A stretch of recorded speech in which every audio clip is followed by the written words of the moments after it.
Please stand for the pledge to the flag. I pledge allegiance to the flag of the United States of America and to the republic for which it stands, one nation, under God, indivisible, with liberty and justice for all.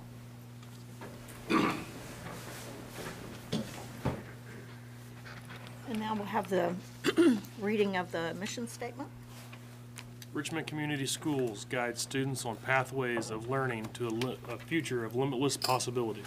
Okay, thank you, Brad. And the vision statement? Richmond Community Schools nurturing mind, body, and spirit to prepare students for life of choice, purpose, and service. Okay, thank you, Debbie. Thank you. Now for our celebrations and reflections. Tonight we are going to hear a brief report on Power Up, our initiative. And I believe Mr. Tidrow has information regarding that, and I think Dr. Reynolds may jump in as well. So I'll turn it over to Mr. Tidrow. I think maybe a month ago or so I touched on Power Up a little bit about the initial rollout process that went very well at the beginning of school. And got about 3,000 devices out to our 5th through 12th graders, laptops. We also were able to get our iPads to our elementaries either at the end of last school year, completed them at the beginning of this school year to make sure that all of our grade levels had a shared laptop cart for grades 1 through 4 or kindergarten through 4. Also, all 4th graders, all 4th grade levels at each building have one laptop cart they can share. So those are being used daily across the district. Of course, our laptops, grades 5 through 12, are being used all the time by our students, whether they're at school, at home. Since that time, once you hand out 3,000 laptops, you're going to have some breakages. You're going to have some devices that maybe through warranty issues have some problems and so forth. So since that time, we've worked through some procedures and things to where our buildings can quickly get a device maybe that's broken from a student, maybe having a warranty issue, get that into a repair cycle. When the student hands in that laptop, they were given a loaner device, and that loaner device can be used during that school day. We ask that they turn that laptop in at the end of the school day, and if they need one for overnight, we have a procedure where they can check out one that has a fresh battery charge, take it home overnight, use it at home, bring it back, and then if they need it for a longer period of time at home, say over a weekend or over a break, there's a checkout procedure they can use to check out a loaner device as well as a charging cable. That way they can charge the device up over a weekend or maybe fall break and so forth. So we've also learned some new procedures for our insurance hand-ins.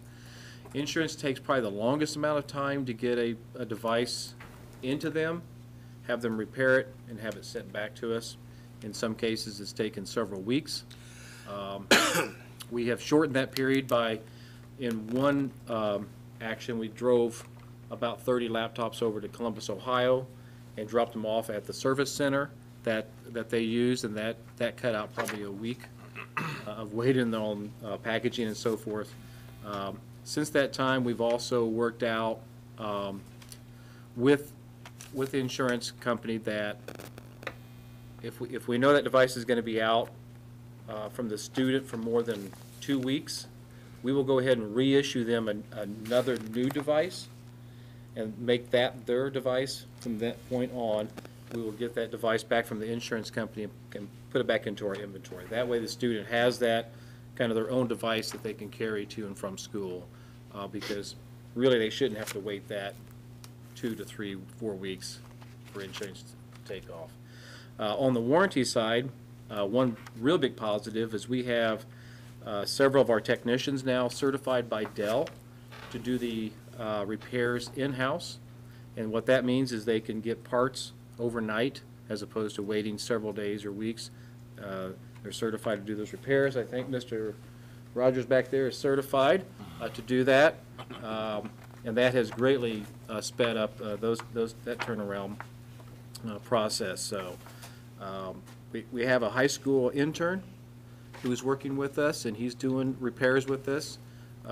We are looking into get him Dell certified as well, so that he can have that experience, and I think it's a good real life experience. He's very interested in this field, and he's very good at it. So, and it does not involve using any passwords or anything like that. It's really just repairing screens, keyboards, things of that nature. So it's real exciting to see that take off. Every morning we have our technicians show up in the buildings, our middle school, high school, and they're there on site for a couple of hours to take help desk questions and work through problems, works directly with the students or work with our media specialists in some cases to help them get through questions and so forth. We're seeing both technical problems with the machine. We're also seeing just some user help. How do you use Canvas? How do you use Office 365? How do you go from one room to another room, make sure your Wi-Fi is disconnected from that one room and reconnected back at the other place. So we're just working through some of those issues with the students. And it's a great way for our technicians to interact with the students and see what real problems they're having. One problem today they saw was one of the keys was sticking on the keyboard. So they just showed them how to unlatch that. We're also seeing maybe some cables inside where they might get detached.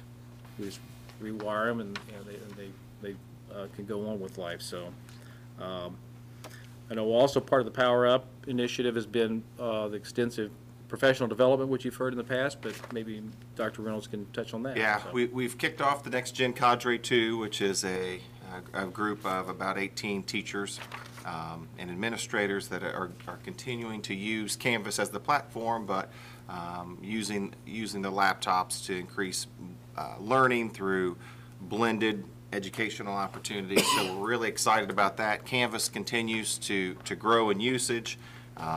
You see the devices on in nearly every classroom setting, and you see them in different ways, which is exciting too. Sometimes you'll see full classes, and sometimes you don't. You see some kids that are in pods working on laptops. Some kids are working just paper pencil, old-fashioned paper pencil. But still, it's really been excited to see.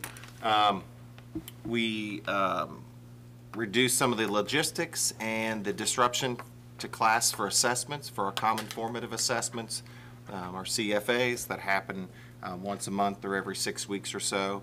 Now that they have their laptops, that reduces that disruption time. You're not picking up, moving to the lab, you have the laptops there, and the same would be true for the NWEA testing with the increased accessibility to at the elementaries.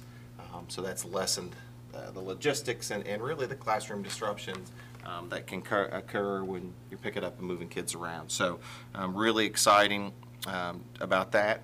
Looking forward, we'll continue with professional development. That is still on those Tuesday PD days. That is still once a month, one of those items that they're hitting. We continue to see our Twitter chat grow every Tuesdays, 8 o'clock, if you've not checked it out, on Twitter, where you can get in and participate in discussion. We're also going to have another parent meeting through some communications we've had with parents and through the Superintendent Parent Advisory Council. You know, they thought it would be a great idea for another meeting. Now they know what they don't know and would like some more information after those the meetings we had at the opening of the year, which we thought was a great idea. We have a couple of videos ready to push out that we're going to push out through social media that Mr. Shunnison and Mr. Hartley have been working on to help parents know what Canvas is and to help them gain access and what it can do for them. So just a few things that we're excited about and then that we're looking forward to as well. I wanted to ask a question about how much breakage or loss. We're still seeing below the average. The average is 7 to 12%. We're seeing below 5% right now. So now that's for a full year. So we're seeing a slowdown, you know, since the beginning. And I think just more education and reminders. We talked to the parents the other night, because some of those parents have kids that have devices, and I said one of the biggest ways that our kids are breaking their devices is they leave something in the keyboard tray, headphones or pencils or pens, and they'll shut the lid, and it either cracks the screen or it kind of torques that hinge. So just some simple things like that we've talked to the media specialists and administrators about, just reminding the students as they go through. And when they go home, when the students go home, they have their bags and so forth, and to place those on a higher surface as opposed to putting them on the floor. To us, that sounds pretty logical, but kids have always used book bags, put them on the floor, and then they'll step on them and so forth, because books don't break as easily. So we want to remind kids not to step on their laptop bags and so forth. So our breakages have come down, but I still think we're going to probably be around that 5 or 7% by the end of the year, by the end of the school year. We're also tracking to see if we see any spikes. So after breaks, do we see a higher percentage of breakages come in? So maybe after fall break, Thanksgiving, Christmas, are we going yeah. to see, as those kids have at home, will they have more breakages, or maybe just the opposite? We don't know, but. And then are you planning to grow this student intern? Yes, anytime we can, we work with the Career Center, and they feed us interns as they get them and as the interest comes. We really want students who are interested in the technology field. They are the most successful ones, and we've always had real success with the students that Mrs. Selm has given us, has offered us. We also work with Ivy Tech and IU East interns as they come along and have a need for real world experience, because most of their stuff is done online. So we don't have any right now this semester, but we anticipate those coming. Okay. And the two intermediates in the high school, they have student tech teams, so that's growing as well. The one, Mrs. Marcy over at Test, they're really active. They put out some really fun videos about care and maintenance of the device and where to go for help. They've done some really neat things. So again, that's one of those things we're growing too. Yeah. Mr. Hill has had two today, in fact, at the high school that started actually helping with the repair process. So. Didn't think I was going to ask this, but I'm going to now. Okay, what do you have in place to track the usage of the computers themselves in regards to what sites they may be going to? Also, to make sure that we still are in control of all of them. It's based upon my professional experience in the last week. Right. We use a system called Lightspeed, which is what's on. Anytime somebody gets on our network, they have to, whether you know it or not, you're logging into Lightspeed. We track. So adults have little looser rights to get to different sites, but still we block, pornographic sites, gaming, things of that nature. Students have a more lockdown. They have more restrictions, and when they go home and they use our device, they get on their internet at home or wherever, and it comes through us first and gets filtered. So they're still being filtered when they're at home or off-site. So we also track those students. We also track, there's ways around that, but there's also ways to watch for that activity, and to try to stay a step ahead, if you will, with the students. But they're always being tracked. In fact, soon we'll have to do an upgrade to that system, to the Lightspeed system, and we have to be very careful about shutting that down, because if we do, students at home won't be able to log in to their computers. So we have to have that timed out, and we have to also make sure that our systems are running 24/7, so we're watching that stuff constantly, even on a Sunday afternoon, so forth, because a lot of times that's when your students are going to be most active, is in that Sunday evening prior to coming back to school, we're going to be doing homework and so forth. So I ask because, excuse me, on one day, just a couple days ago, a couple of parents on separate situations were asking about how we can monitor the usage of the device by their children, because the parents want to, in essence, punish them from keeping them from being able to use it other than homework. oh, Right. And I didn't have an answer for it. We do track it and monitor. When we provide them internet inside the building here, we have to do that by our federal law to get Okay. the E-rate grant and so forth. All right. So, but we do that from the outside as well, so. All right. I Thank had you. the opportunity to be in a room with multiple generations of people, and one little fifth grader sitting in the middle of the room on her laptop. And the older folks were kind of like, well, I didn't think they were supposed to be able to do this, and I didn't think they were supposed to be able to do that, that kind of a thing. She was watching an instructional, how to make slime, I think, or Yeah. something. And Slime? so I sat down and I said, so show me how you get to Canvas. Show me how Canvas works. She's like, oh.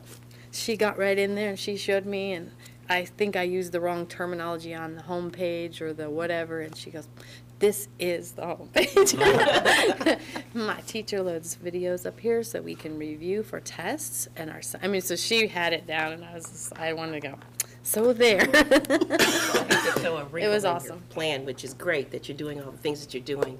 But some of the kids at Dennis Middle School have figured out a way around it, and they've downloaded an app. I'll have to get you what that app Yes, is. please do that. Because they're playing games.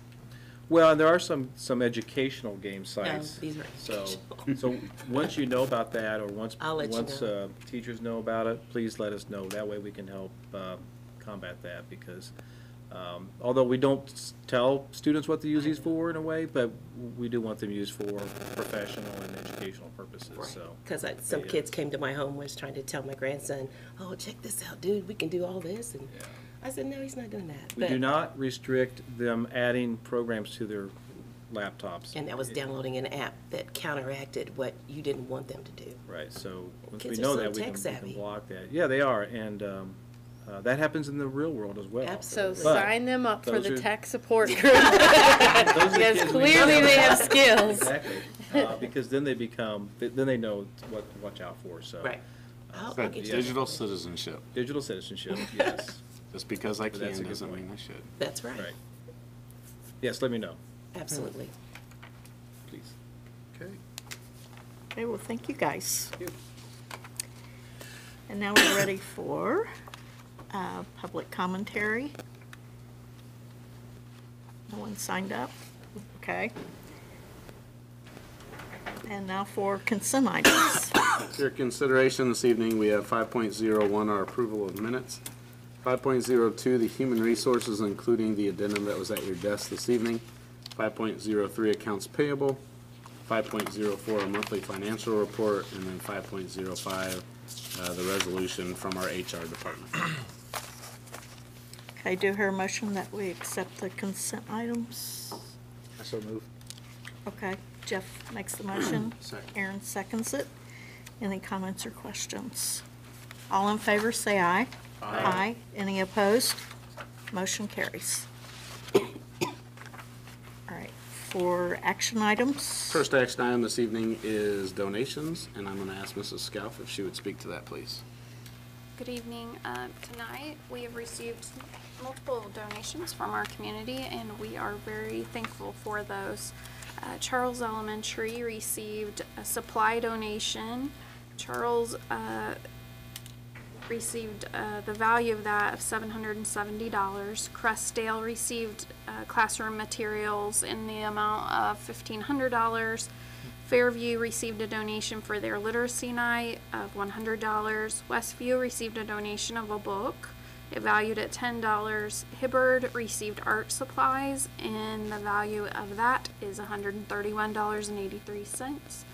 The science department, as well as staff at RHS, received donations totaling $2,385.94. And the high school athletic department received donations totaling $1,107. Tonight, it's my recommendation that the board approve $6,004.77 in donations. And again, thank you to our community. Okay, do I hear a motion we approve or accept the donations? So moved. Okay, Suzanne makes the motion. Do I hear a second? I'll second. Okay, Debbie seconds it. Any comments or questions? All in favor, say aye. Aye. Any opposed? Motion carries. Our next action item this evening are our teacher mini grants. I'm going to ask Mrs. Scout if she would speak to those as well. Yes, I'm excited to make this recommendation. This year we had more applications than we have had, at least in my term of seeing them. We received 16 applications for teacher mini grants, which are funded by the Wayne County Foundation and offered by Richmond Community Schools School Board trustees. And we had a selection committee that included Mrs. Robinson as a board member, Mr. Terrell, superintendent, Mr. Hartley, director of elementary education, and Mr. Shunnison, director of secondary education.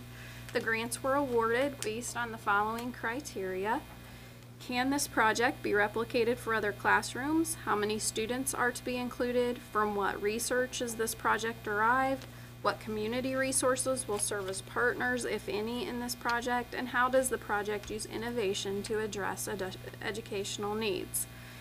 Tonight, I'm very excited to recommend that the following grants be awarded. Denise Selm and Angie Witham at RHS provided a virtual reality grant in the amount of $650. Joni Sullivan, Tim Arnold, and Kevin Shamel work district-wide on a virtual reality grant of $800. Diane Gibbons, Darcy Talbot, Diane Willis at Crestdale provided a Crestdale CRU extracurricular grant of $650. And Karen Bradburn at Vail receive a $300 multisensory approach to teaching reading grant. And tonight, I ask and recommend that you approve these grants. Okay, do I hear a motion? I'll make that motion. Okay, Debbie makes the motion. Do I hear a second? Aaron seconds it. Any comments or discussion? Okay, all in favor, say aye. Aye. Any opposed? Motion carries. And I think we should say, as a board, congratulations to the winners. Sound exciting. Absolutely, yeah.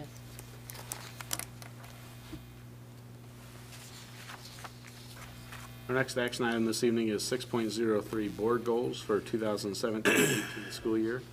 And I'm going to ask Mrs. Robinson to speak to those. Okay, at our board retreat, we had a lot of discussion about board goals for the coming year or more, because sometimes they do, we do keep them for more than 1 year.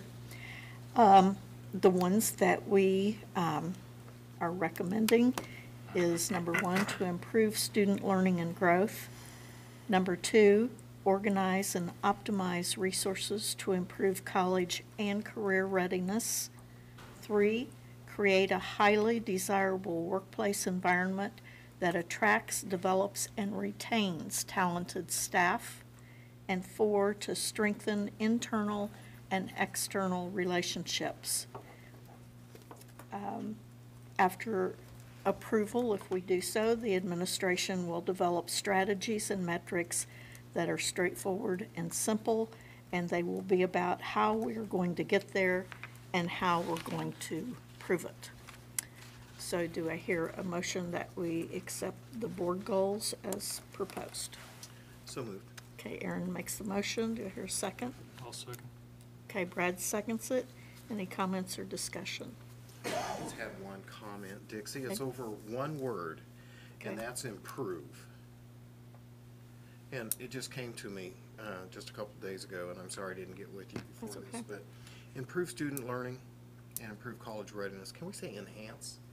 We are doing a really nice job right now with the student learning and growth. Also preparing our students for college and career readiness. Can we say enhance? Is that, it may or may not mean anything to you, but when we say improve, enhance, improve, potato, potato? I think the issue is grow. We need to grow, grow, grow. And growth is part of the requirement, if you will, for all students to grow and experience growth. And so I think that's why we said improve versus enhance. Okay. Although I love enhance because that means wider instead of deeper and deeper instead of wider and all that sort of thing. But You could put improve and enhance. Well, improve means that you can always get better. And enhance where you're adding to. I think you should always strive to get better every day. Thank you. I got my answer. Okay. Any other comments or discussion? All in favor, say aye. Aye. Aye. Any opposed? Motion carries. There you go. Just thought I'd Okay, ask. our I like the term. next action item is our teacher appreciation grant. Mrs. Robinson, if you want to address that one. That's the one where we just have one word that we Okay. need to change. All right, there's one word. When we were doing our board policies, one of the new legislative items was the teacher appreciation grant policy. We approved that, but there was a requirement, and you'll have to, may need to help me out here. There was a requirement that highly effective teacher in step number 7, there's one word that needs to be changed. Is that correct? Okay. So do you hear a motion I that move that we make the correction to policy 3440? 3442, I can get my roller, 3442 to edit the word highly effective into step number 7. Okay, do I hear a second? Second. All right, any comments or discussion? All in favor, say aye. Aye. Any opposed? Motion carries. Okay, our last action item this evening is the first reading of policy 4900. And Another policy. yes, this is our meal charge policy. And it's been posted on board docs, and if you have any questions, I'm going to ask Mr. Tidrow if he would speak to those. If not, we can proceed as the board wills.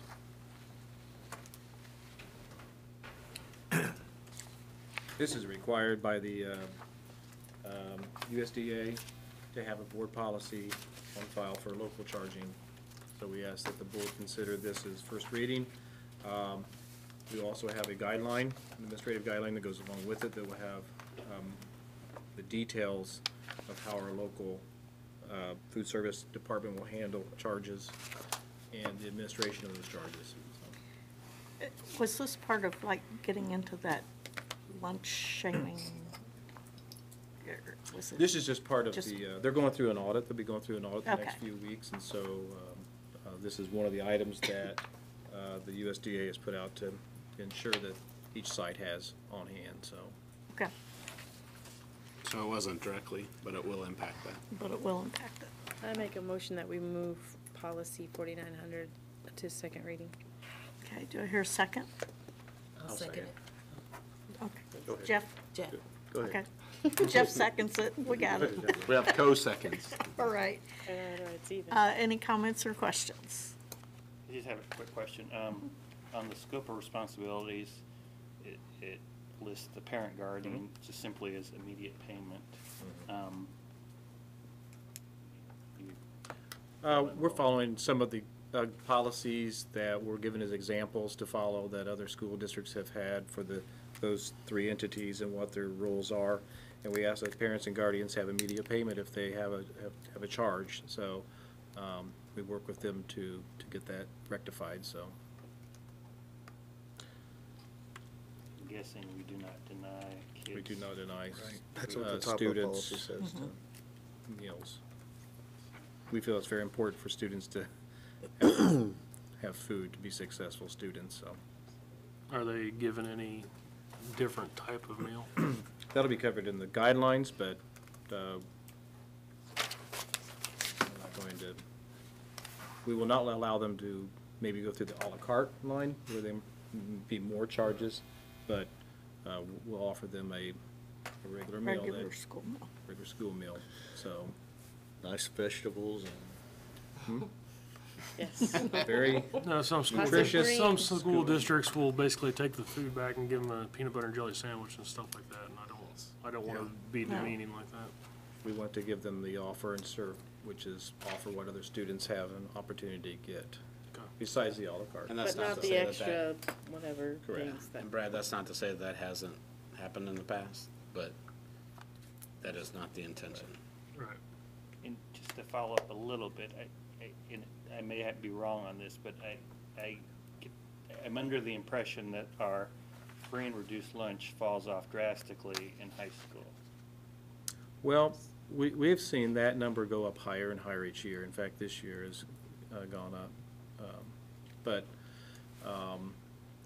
And part of that is that we have asked parents during registration process, all parents, to fill out the free reduced lunch application so that we can identify those students. It also helps on our E-rate funding, but I guess my point is the parent guardian, I mean,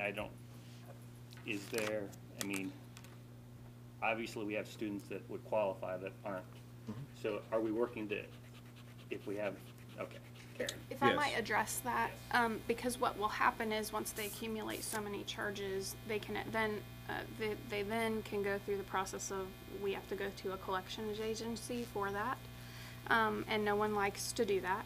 So we exhaust every effort before that happens to try to get those parents to get online and fill out the application. We will even print it for them and have them, if we can just get them in the door to come, even pay $2, we will have them fill out that application.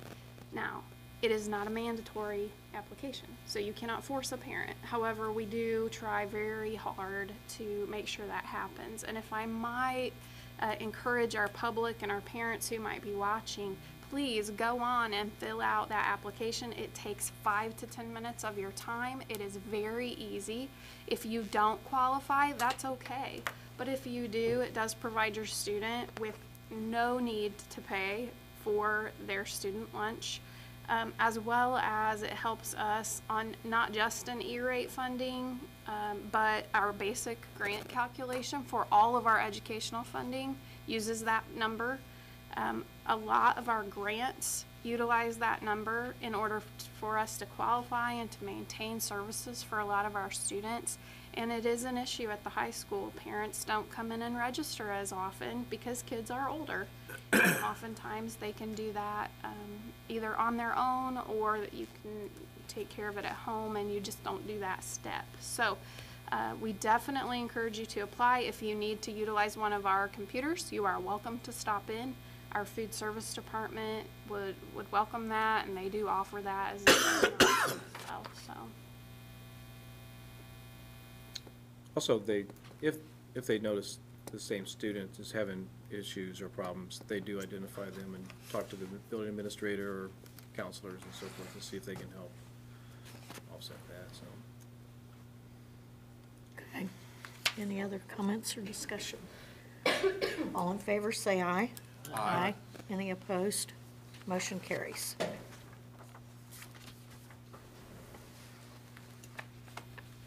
And now we're ready for board reports and old business. Okay, at this time I'm going to invite Mr. Payne, Bill Payne. All of you know Bill from the times he's been here before. And he's going to provide us with both the update and then also 7.02, the master planning community meetings, where he's going to roll those together. So this time I'm going to turn it over to Mr. Payne. Okay, great. Thanks, Madam President, members of the board, Mr. Terrell. Thank you for the opportunity this evening. We've completed a number of steps. I'll do a brief review of where we've been over this year in the Educational Facility Master Plan.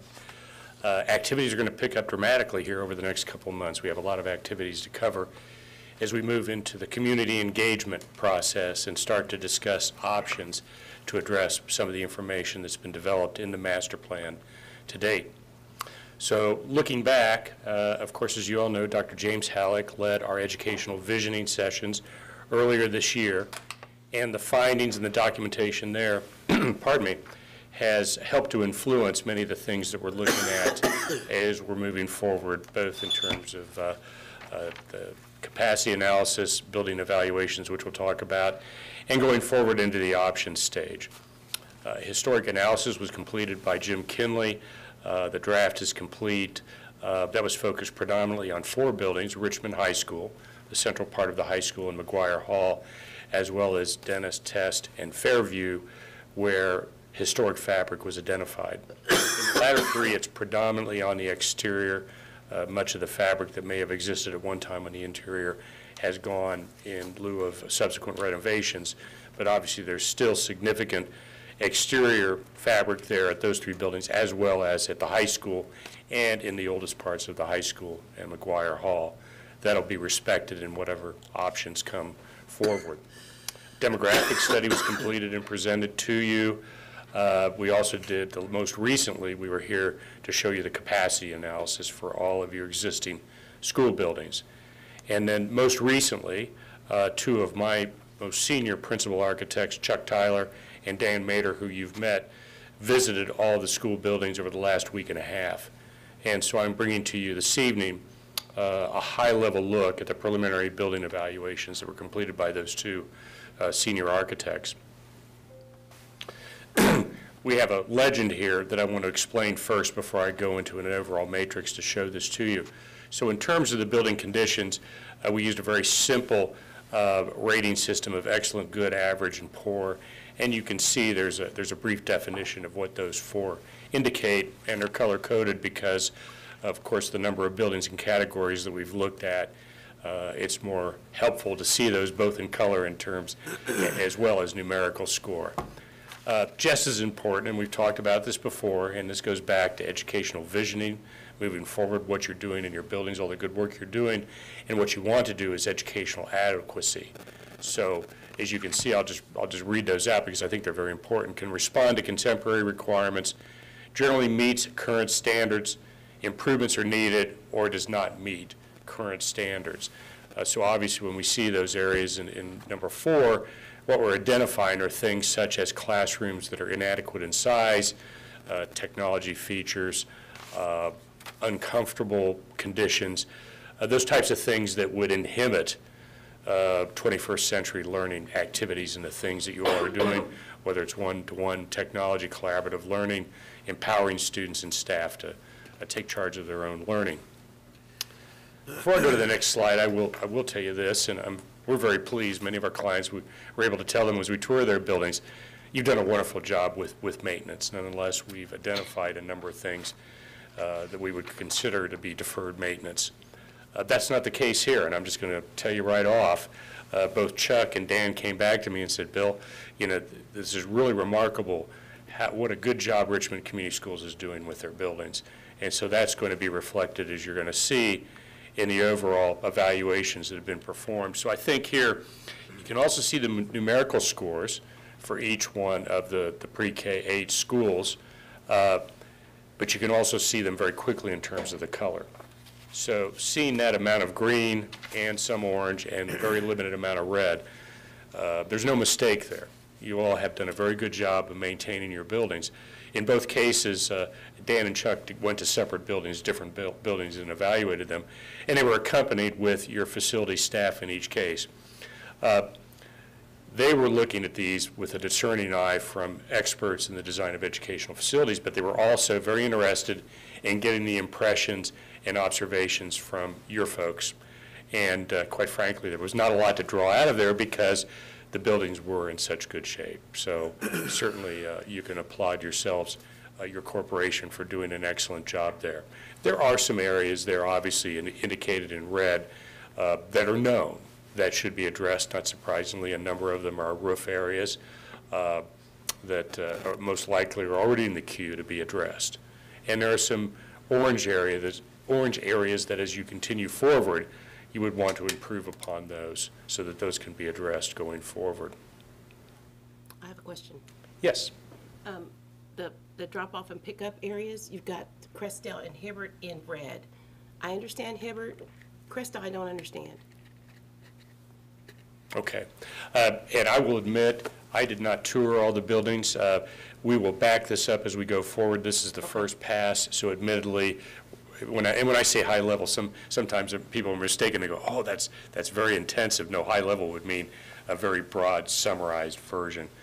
So I would guess that what either Chuck or Dan observed at that building either were conflicts in bus or vehicle access to the site and outside the site, walkers or whatever, however that was happening. Yeah. It is. Okay, I understand it. Okay, so that's why. That driveway. Cars, buses, and kids all in one spot. All in one Yeah, spot. you're right. They're, All in one they're spot. logistic nightmares, Right, Okay. right. being real. That makes sense. And just for those in the public that are watching or hearing this, you know, oftentimes they read danger. And what this means often is that staff is managing that process to ensure Very well. that it's safe. Exactly. I know they are. But what we notice is that with reconfiguration, with careful study and design, you can limit some of that need for that management and make it more of a safe condition. So I just want to make sure and clarify, it's not as if children are at risk, it's just that it's a heavy management issue to ensure that everybody stays safe. Thank you, thank you. Okay, so the high school is broken down a little bit differently because of its size, clearly, and Dan Mayer took a responsibility for the high school and has been there multiple times. It was broken down into, as you can see, the original building, and that's where much of the historic fabric is. Cafeteria addition, Tiernan Center, pool, Civic Hall, McGuire Hall, Career Tech, classroom addition, and then a basement or lower level, if you would characterize it as that. Now, the reason that we have some blank areas there is because not all of the categories that we were evaluating would apply to that, such as visitor entry security in the basement. Obviously, we're not concerned with that. We're more concerned at the entrances to the building, so we don't have a category for that. The original building has the predominance, or a greater amount, if you will, of red and orange. Again, not surprising, it's the oldest portion of the building. It certainly has some challenges relative to classroom sizes and responding to some of the things you want to do from an educational standpoint. We have some challenges certainly, as you see in the building shell area, in terms of roof, HVAC, particularly temperature control is an issue. Access to technology in the original building is a little bit more challenged than some of the newer parts of the building. So again, there seems to be maybe a little bit more red and orange here, and I think we all suspected that because of the age and the size of the building that we might find more there, and so I think that the building evaluation is giving us that indication. Okay, so as I mentioned, we've got a lot that's going to happen over the next month and a half to 2 months. As we promised, once we gathered the information that we have to date, we were going to then go out to the community, engage them in a discussion, information sharing, and ask for their input. And so we have proposed, working with Mr. Terrell and Cabinet, we have proposed that the first community input meetings, we call that Group A, would occur on November 1, 2, and 9. These would begin, I believe, at 6 p.m. is what we had talked about. Except for on the 9th, we're actually doing a midday one as well. Oh, that's right, midday as well, so we're hopeful that we might get a little bit different group, and that would be at the public library. We would come back to the board on November 20th at a regular meeting, and we would report to the board the results of those community input meetings. I'm going to talk a little bit in just a moment. I'm going to get into greater detail about the content of those meetings, because I know you're very interested to know what it is that we're going to be doing as we go out into the community and then come back to you. As a result of those community input sessions and the results that we receive back, your observation of those results and those comments that are received from the community, we will develop options which we will bring back to the board on December 13th. And by options, that would mean a configuration, a sense of how do we address all of these things that we know to achieve your educational vision, to right-size buildings to meet capacity versus the demographic and projected enrollments that we know are there, and what is needed to bring those buildings where necessary up to par to satisfy those needs. So we would bring those to you on December 13th, give you the opportunity to respond to those, and prioritize those that you think are the most effective. We would then propose to go back out to the community in January, and we call those Group B, and we would share that information that has been generated to date, the options with board commentary, and we would go through the same process with the community and engage them and ask for input. As a result of those meetings, we would then come back to the board with a final report on January 24th. At that point in time, you could take all that information along with those options that you have prioritized and deliberate, if you choose at that point in time, as to what you think is the best option or combination of options moving forward. So really what we're doing here is we're asking for the community as a whole, as many as we can reach out to give input on their feelings and perceptions about the information that's been generated, and give you the opportunity then to have that information as you consider an overall approach to the master plan. So let's talk about those community input meetings and what that looks like. So what we would do is we would review the demographic report. We're very specific in how we want to provide this information. I know folks have been probably watching this through news media and whatever other sources, word of mouth and so forth. So we want to bring them up to speed in each one of these meetings. So the first thing that we'll show is the demographic report and walk through that. The second thing that we'll share with them are the building evaluations, because most people start to think about school buildings initially because they're familiar with where their children are at or where they went to school. We'll then review the capacity analysis, and this is all information that you all have seen so far. So this is not new information. This is the same information that we've presented to the board. We'll then review the educational vision. That may be the one that they're least familiar with. I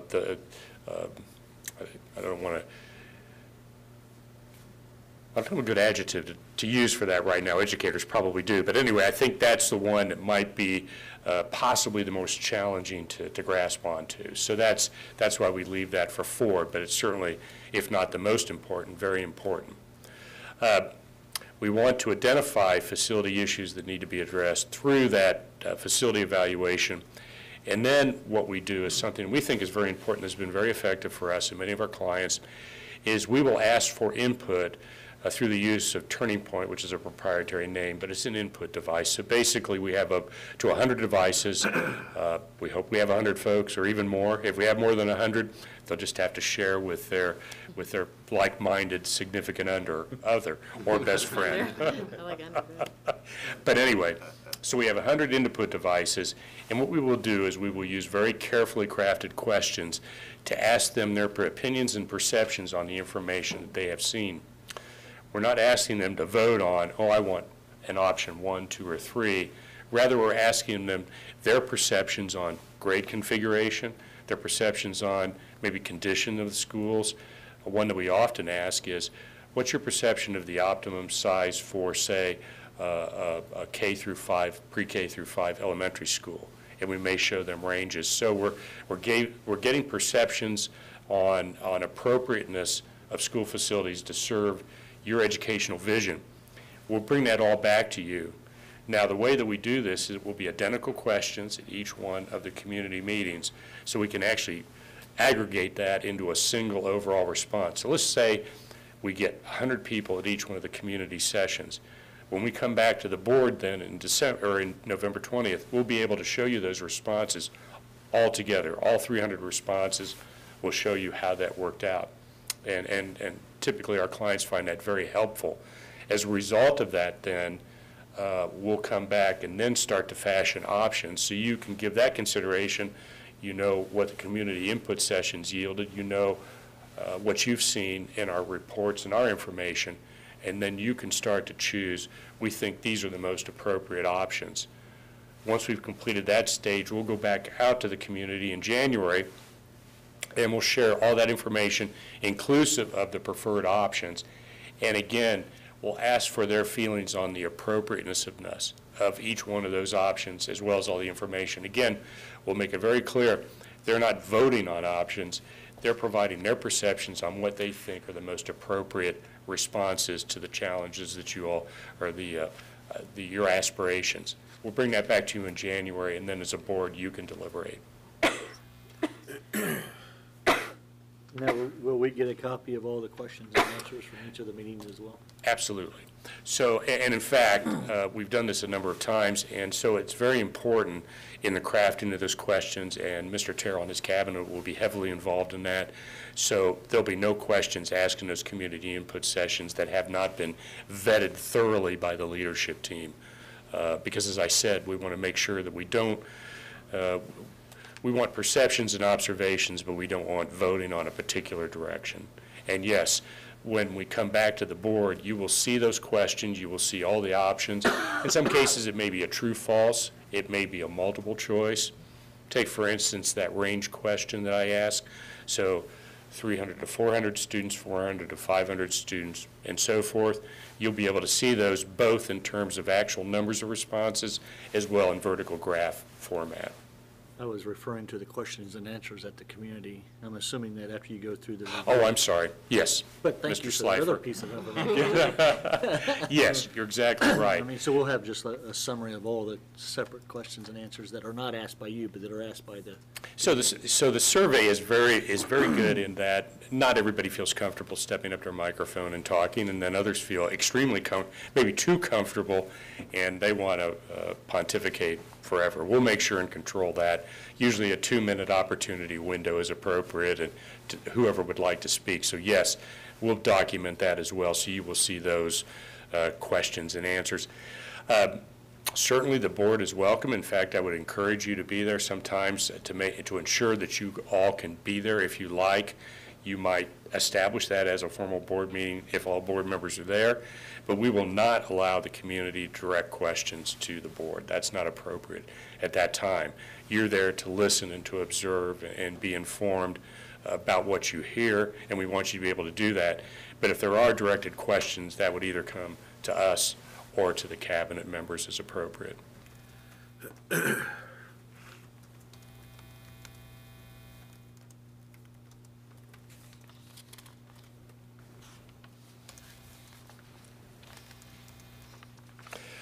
So, I'm sorry, I already jumped to Group B meetings. So, overview of the Group A meeting results, review of available options at that point in time in those meetings in January. Again, we'll go through the TurningPoint survey software. Some of the questions will be identical. Obviously, since we're presenting options, we will fashion some questions that will help us to gain observation and perceptions on those. Again, we'll do Q&A, and then we would come back to you with the summary of all those findings in January 24th, I believe is the date.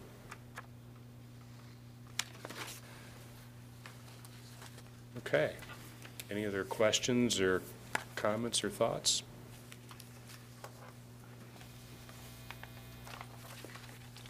I think we'll have to have further discussion with board members to see what your approach wants to be with those meetings, if you want to make those official meetings so everybody can be there. Ron, you might speak to if they're not there to conduct business, does it have to be an official meeting? If I don't think it with had the to be. open door rule, we just want to make sure They're we're in the. actually not, it's not a meeting they're convening, they are attending a public gathering, so, you know, that Remember ISBA said they could. that's a little different. I don't have a lot of harper on that. But it's 3 also or the reason 4 why you're show up. not sitting up on the front of the thing, Pardon? and you're not taking questions. That's why we're not sitting up there taking questions. Yeah, I mean, I think, Because that's not our meeting. exactly. Well, and I think that that's something that, and I would think maybe more so for the second round of meetings than the first one, the board may want to be That might at the front Well, so yeah. that the people would be- see you there listening and not answering questions, but so that way they know that. If you want the board there in an official presence capacity, even though, you know, this is related to your duties, I would suggest go ahead and advertise the meeting. Those who can make it can. If you don't have a majority, no harm, no foul. But for the very first round, if you're just gonna be sitting there in the back observing, I don't see that much different than several of you going to a common council meeting on the city Right. building or anything, if you had a topic of interest. I think you could make mention that we're there to call it out to people that they're aware that we're there, but I don't think we need to have an official meeting on it. I think it shows some real ownership, that we're also here not just to show that we're here to support what's going on. So I like that idea. We should go if we can, and my thought about that too is if we might want to organize ourselves to make sure that at least someone is at There at every every one. meeting. So if we can't all go to all of them, I get that, but we should probably be purposeful and intentional about making sure someone's at every one. Especially with having one during the day, obviously, Yes. with many of the board working as you do. And as long as there's a preamble also at the beginning of the meeting stating that, recognizing, well, there may be 3 or 4 or 5 board members here. They're here to gather information, for further Right. reference, for future reference. Yes, we coordinate that, and usually, oftentimes we would ask Mr. Terrell, the superintendent, to provide that entree, and then we would facilitate the entire meeting from beginning to end from there. I did have one quick question. Going back on the report, The safety and security technology for the high school was all poor. Is there a specific reason for that rating? Well, number one, I think that the biggest thing was the entrances probably was the number one, where we have some challenges there where we're not directing always into secured vestibules, into offices, and having sort of a multiple zoned control into there. And then I think we do have some areas that probably don't have optimum coverage in terms of technology that was noted, so. One of the challenges with the many different entrances, so the main entrance is pretty good, but you can also get in the Career Center, you can get in through Tiernan, you can get in through McGuire, so there's all kinds of, yeah. But to see it noted, I mean, I didn't know if it was Definitely under something the we're gonna have to address. technology category. It was- The other thing that we notice too, and it's not surprising in a large building like this, oftentimes as they grow over time, and particularly since they've grown over time prior to some of our, unfortunately, our current safety and security issues, the zoning that we often see where we have maybe more intervening doors and access control between portions of the building does not exist. So there are areas, obviously, that can be accessed by students where maybe we choose not to or would rather control that. But that certainly can be accomplished in an overall plan such as this. Well, we also talked once before too, just from the welcoming factor, that Yes. we don't have signage at our doors like we should. Right. People don't know where to go or what, you know. Right. And there's certainly no reason why we can't provide that appropriate level of security and yet make your school facilities welcoming. We can do both. And it's just like you're saying, Mrs. Robinson, as long as everybody knows where to go and is directed there, then they can be greeted in an appropriate fashion through a reasonable security measure.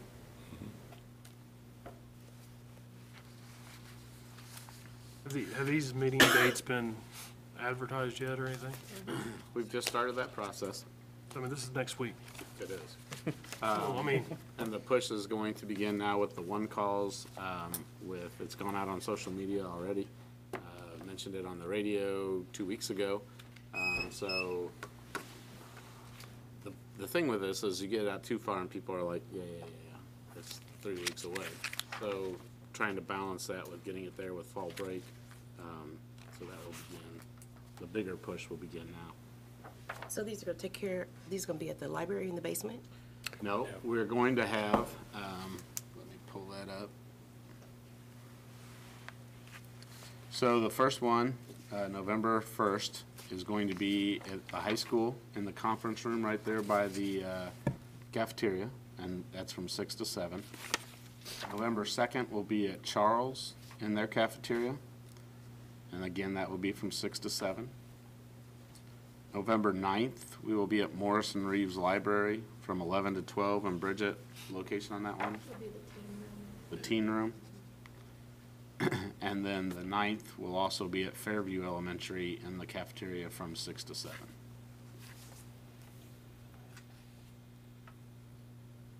You put that in an email, right? Yes.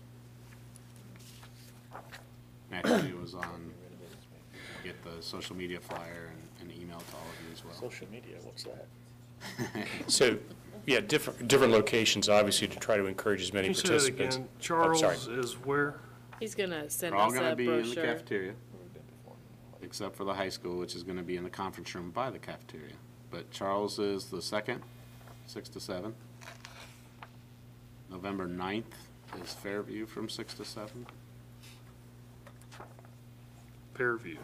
I think you said Correct. Charles. Charles is the That's the 2nd. Fairview is the 9th. And also at the library. The library is the 9th from 11 to 12.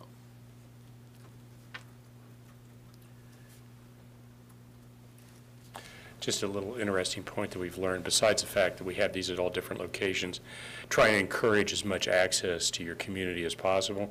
We always ask the question if they participated in the survey before, so when we aggregate all the information, you'll be able to see, you know, was there 5 or 10% folks that were there multiple times, that participated multiple times. So I think that's always of interest too, because obviously we're trying to get as many folks involved as possible.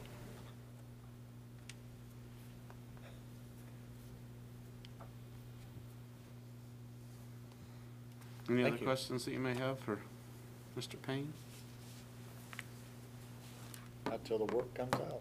Until the work comes out. We do appreciate the amount of time. I know they spend a lot of time, especially over fall break in our buildings, so. Right. Yeah. Well, great. You're welcome. Thank you. Very much. Thank you. Okay, good evening.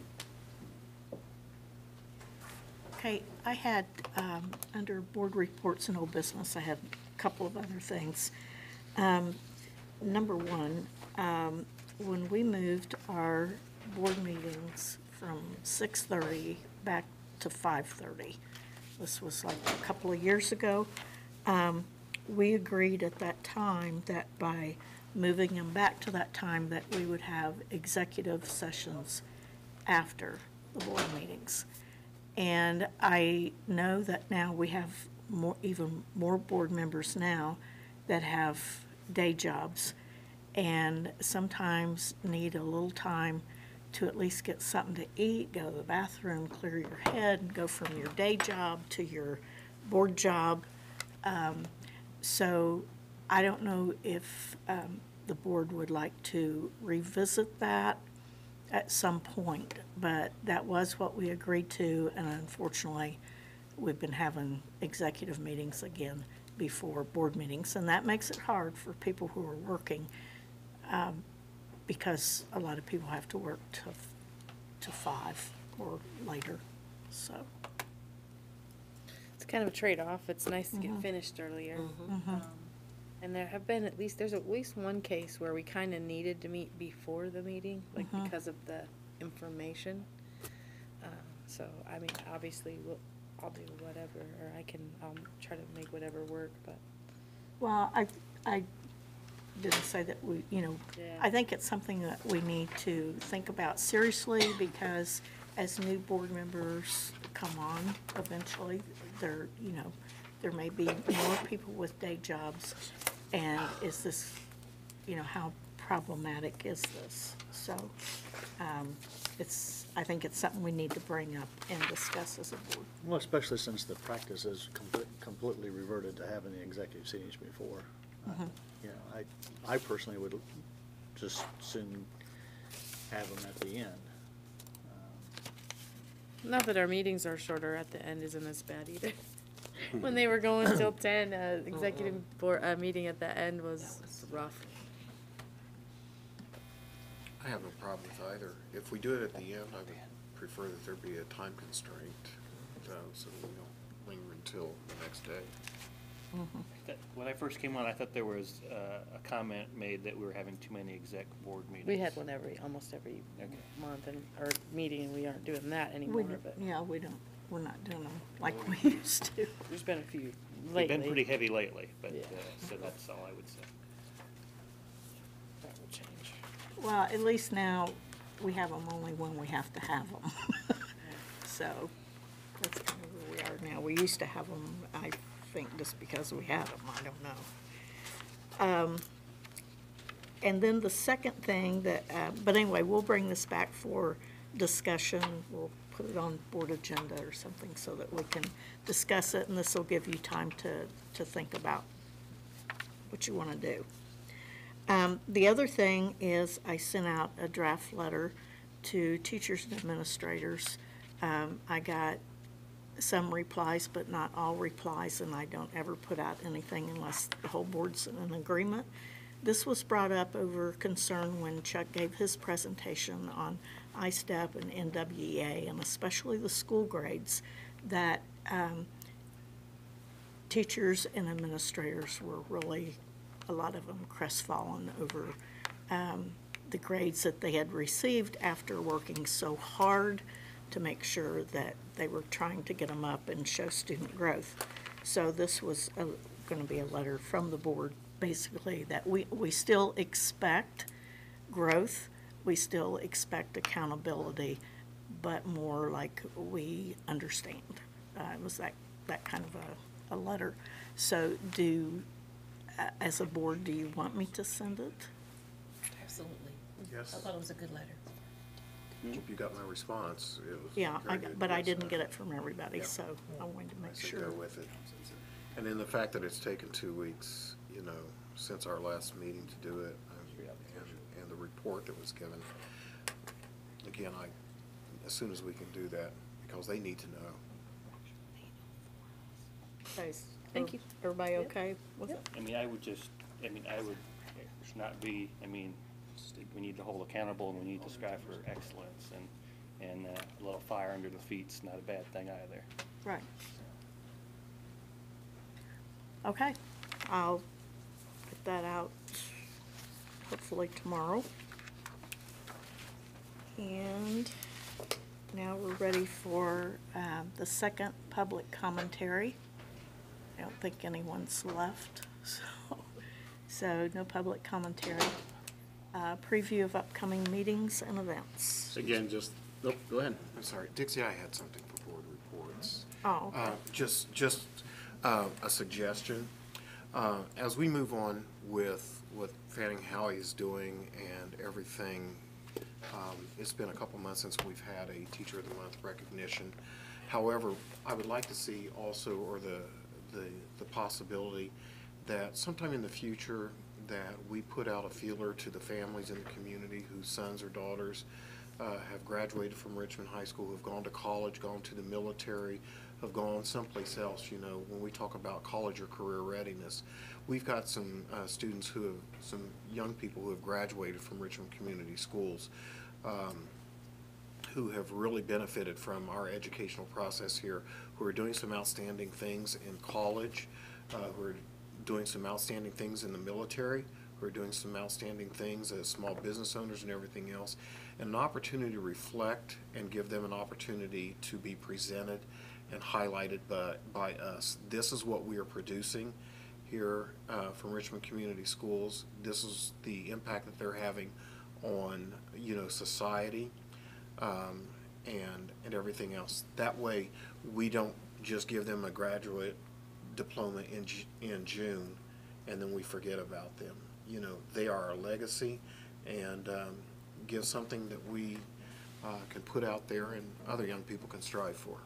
I think it's a great idea, and it goes with our board goal, our new board goal. Probably another big job for Bridget. It would be easy to do, I'm sure. I saw your right shoulder tilt a little. You don't have all that memorized? But I think that would be good if we could recognize them. Yeah. That would be great. She is alumni, right? Right.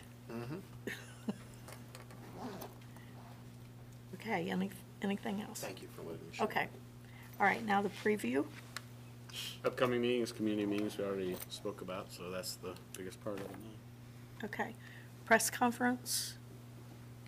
Any questions? All right, the adjournment and bell ringer. Bell ringer this evening, the week before fall break, Kim, my assistant, received a phone call from a grandmother of a student who is attending classes at the Adult Education Center at the Warner Building. And so I'm just going to read it to you just as she said it. Her grandson had quit school years ago for many reasons. He told his grandmother that he would really like to have a diploma. She told him about our adult education program and then took him to sign up. The grandmother said a very nice lady had helped him get started and signed up for classes. He has been attending classes and doing very well. She said that John Thurlow and the teachers of the Adult Education Center are wonderful, motivating, and have given her grandson so much needed self-worth. He will be taking his GE test in November and is excited to start classes at Ivy Tech.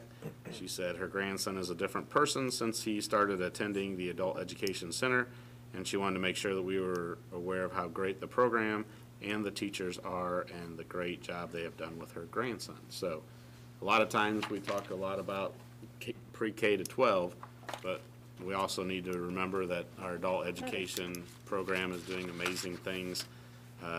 And actually last year they had the second largest graduating class again in the county for high school graduates. So kudos to all of them, and we appreciate everything they do for our kids. On that note, it's 6:45, and I think they're still over at the high school hammering out some credit recovery right now too. So give those teachers some props too. That's for right. put in their time in the evenings. Absolutely. Okay, meeting adjourned.